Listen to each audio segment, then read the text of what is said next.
Nouvelle édition de Clin d'œil sur l'EPST, votre magazine hebdomadaire. Tout de suite, le titre. À la une, les diplômes d'État de l'édition 2015 sont déjà imprimés par l'Hôtel de Monnaie.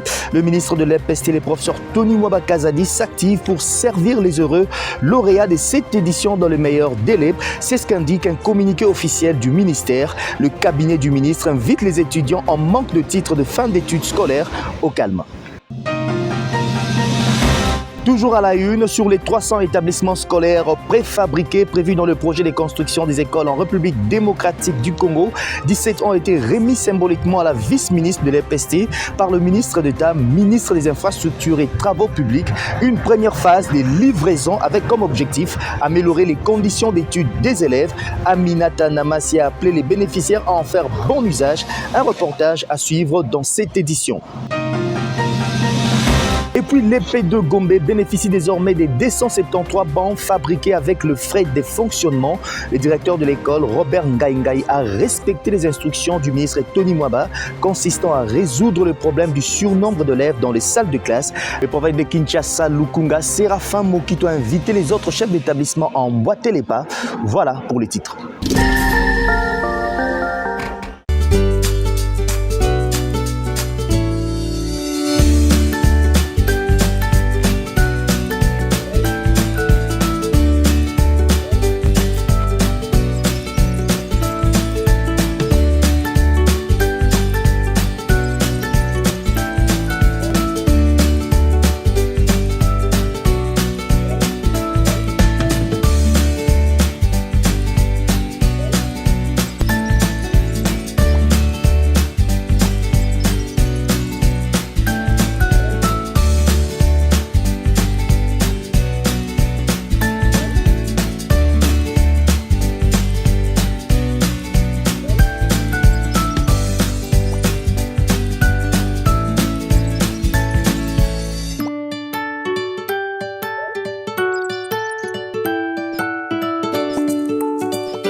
Soyez les bienvenus si vous nous rejoignez dans cette édition. Le ministère de l'enseignement primaire, secondaire et technique informe l'opinion nationale que les diplômes d'État de l'édition 2015 sont déjà imprimés par l'Hôtel de Monnaie. Le ministre Tony Mwaba Kazadi a mis toutes les batteries en marche pour servir les heureux lauréats de cette édition dans le meilleur délai. Le cabinet du ministre invite les étudiants en manque de titre de fin d'études scolaires au calme, car la solution à leurs problèmes est très proche. Je le disais en titre, sur les 300 établissements scolaires préfabriqués prévus dans le projet de construction des écoles en République démocratique du Congo, 17 ont été remis à la vice-ministre de l'EPST par le ministre d'État, ministre des Infrastructures et Travaux publics. L'objectif est d'améliorer les conditions d'apprentissage des élèves. Aminata Namassi a invité les bénéficiaires à en faire bon usage. C'était au cours d'une cérémonie qui s'est déroulée au site Kankokolo. Regardez. Coupure du ruban symbolique, remise de clés, la vice-ministre de l'EPST Aminata Namassi Bazego a réceptionné des mains du ministre d'État, ministre des Infrastructures et Travaux publics, Alexis Guissaro Mouvouni, 17 écoles préfabriquées sur les 300 établissements scolaires prévus pour le projet de construction des écoles en République démocratique du Congo.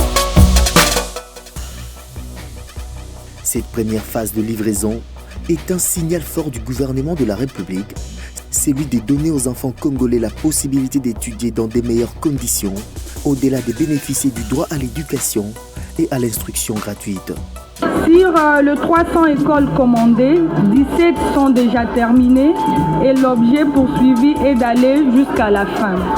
Leurs excellences, distingués invités, à la population congolaise, nos enfants et les parents en particulier, constatons que le gouvernement dans son ensemble ainsi que notre sous-secteur de l'enseignement primaire, secondaire et technique que je représente ici, travaillons pour atteindre les objectifs nous assignés par le chef de l'État et sa vision de doter à la RDC une élite incontestée dans le monde entier. Nous veillons donc à la gratuité de l'enseignement primaire, sa qualité et sa pérennisation.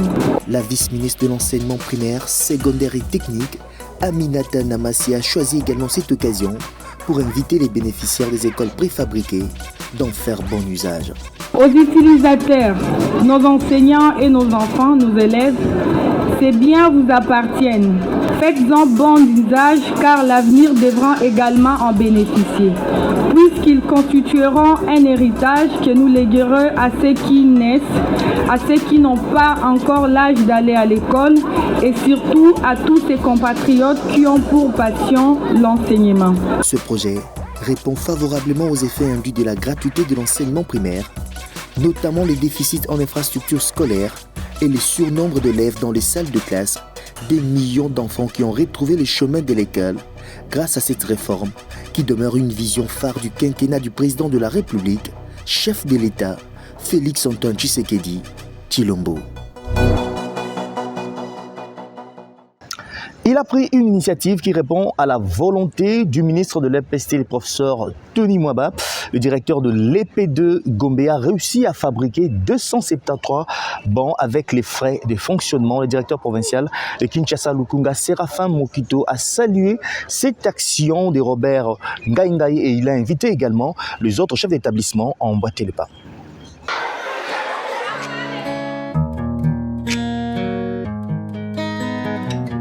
Nous sommes battus bec et ongles pour mettre les enfants à l'aise. Dès la gratuité, je me suis engagé à commencer à fabriquer le banc.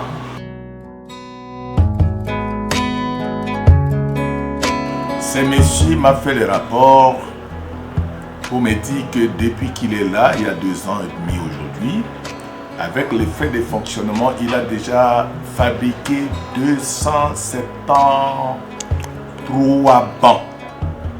Et ça nous a tiqué. Nous sommes descendus sur le terrain pour vérifier. Effectivement, le directeur de l'école primaire de l'EP Gombe 2 a fabriqué effectivement le banc.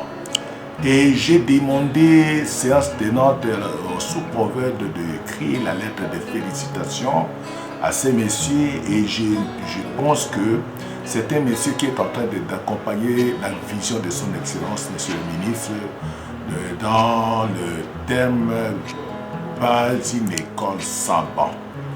Lui n'a pas cherché l'argent ailleurs. C'est les frais de fonctionnement que l'État lui donne. Et il a mis ça au service de l'État. Je demande à tous les chefs d'établissement de ma juridiction de suivre ces pas.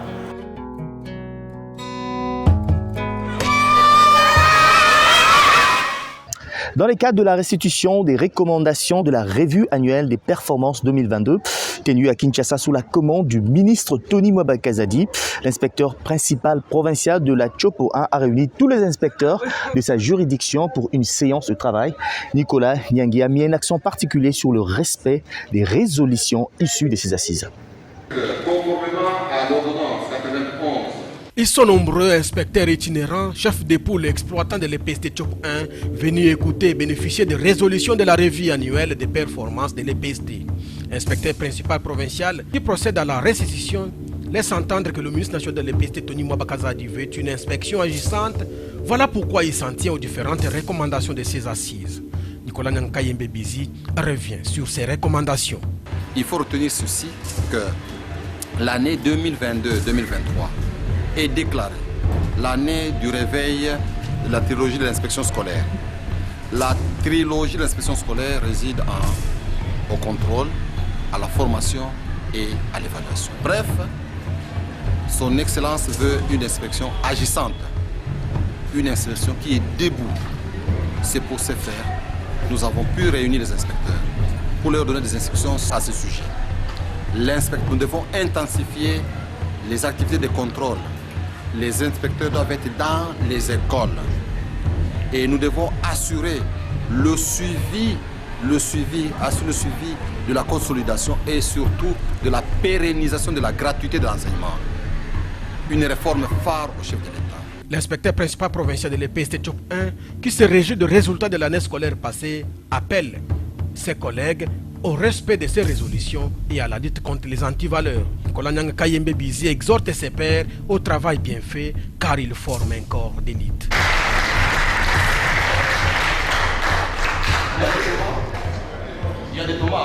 Dans la province du Congo central 2, le prophète Jean Tshisekedi Kabasele a présidé une réunion pour vulgariser l'arrêté du gouverneur de province fixant le frais de l'année scolaire 2022-2023. Le prophète a insisté sur le respect de la décision de l'autorité provinciale et a mis en garde tous les récalcitrants.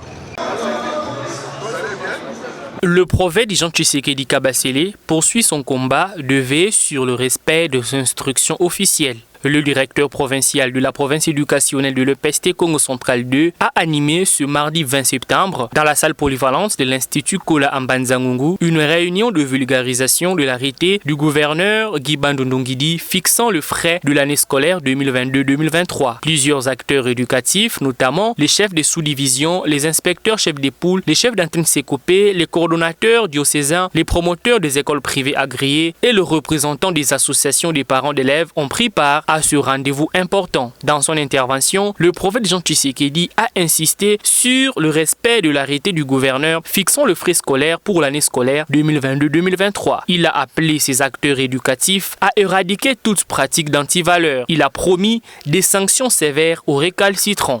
Aujourd'hui, il était question de la vulgarisation de l'arrêté portant fixation des frais pour l'enseignement maternel et secondaire dans notre province éducationnelle.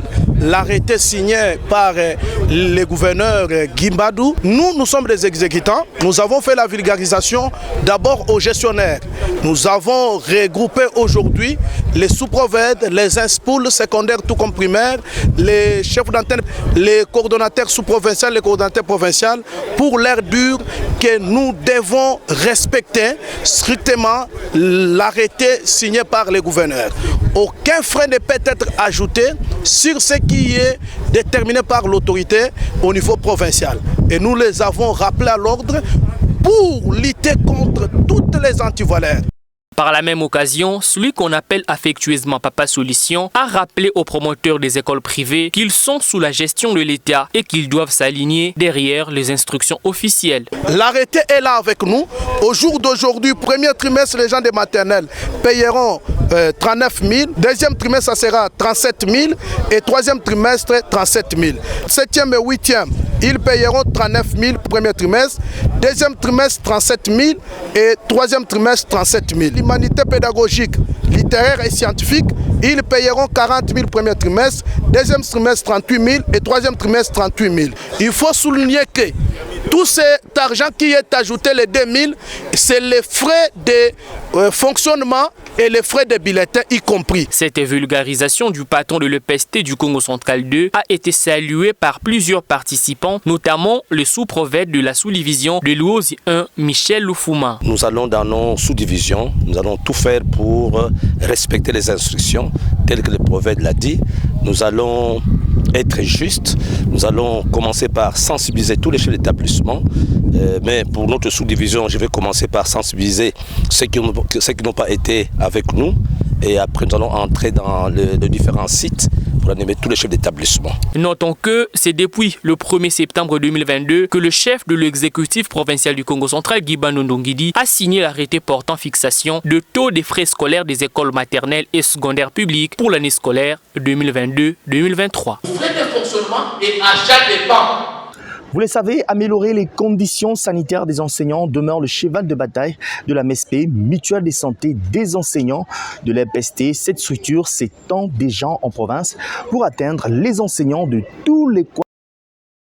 La Mutuelle de santé des enseignants de l'enseignement primaire, secondaire et technique, MESP-ASBL, est une organisation d'assurance santé créée par la volonté des enseignants à mutualiser leurs forces avec l'appui du gouvernement à travers le ministère de l'EPST en vue de garantir une prise en charge sanitaire en cas de maladie. La mutuelle de santé des enseignants de l'EPST a vu jour le 11-11-2011. Dans son histoire, est l'une des réponses des revendications des enseignants de l'EPST. Il s'est posé le problème de liquidité avec l'arrivée du ministre Tony Mwaba. Il nous a appuyés dans les démarches au point que maintenant c'est une réalité, le gouvernement a augmenté. Un parcours satisfaisant en dépit de besoins toujours énormes qui nécessitent son renforcement pour maintenir la qualité de ses services ainsi que la poursuite de son déploiement à l'intérieur du pays. Nous ne sommes pas encore pour le moment partout en République démocratique du Congo. Nous évoluons pas à pas dans le cas du déploiement en province. Mais dans un déploiement, les aspects techniques, c'est 90% des tâches à réaliser. En effet, lorsqu'on va en province, on commence le déploiement dans les chefs-lieux de province. Il nous faut trouver un siège, les sièges dotés de locaux suffisants en nombre pour accueillir les différentes entités opérationnelles. Il faut équiper en mobilier ces locaux. Il faut aussi équiper les sièges en matériel informatique.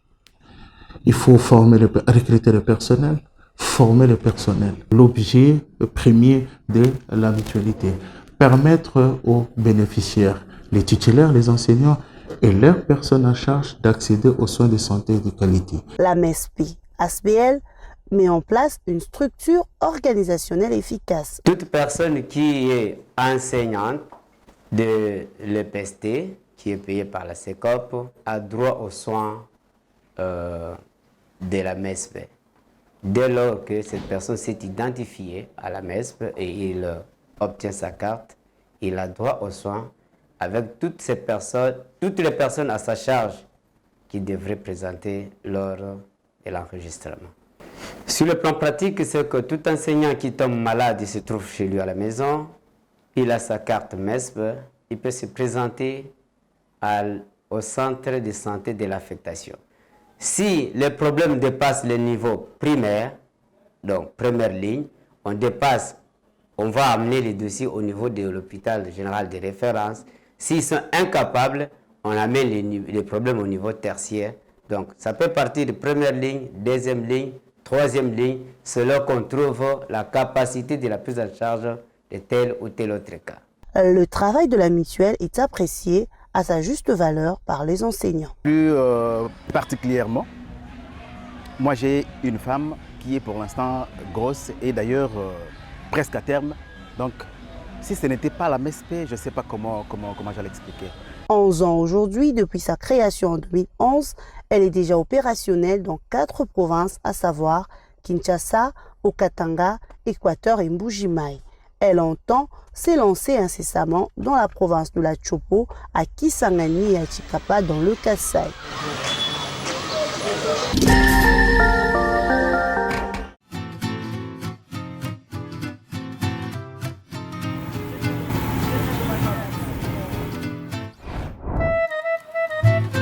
Bonjour mon fils, je cherche la maison des pressions Magic Touch. Zalara ce soir, t'es papa? Ah bon? Oui. Ça n'existe plus. Et comment on a limité première rue? Ah, et comment on a limité première rue? Oui. Pour imprimer, toutes les routes mènent à Magic Touch. Plus de 10 ans, Magic Touch déménage vers son propre bâtiment.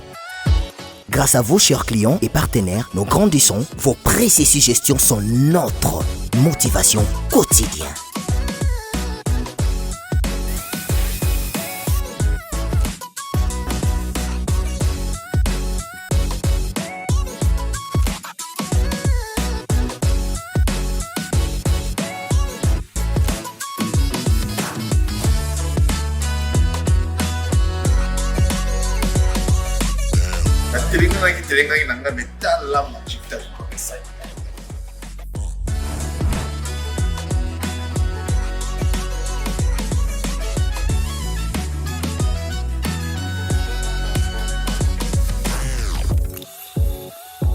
Magic Touch, ya Banamboka. Magic Touch ya Banamboka. Voilà, c'en est fini pour cette édition de Clin d'œil sur l'EPST, votre magazine qui se focalise sur les activités du sous-secteur de l'enseignement primaire, secondaire et technique. Mesdames, messieurs, merci de l'avoir suivi. À très vite pour un nouveau numéro.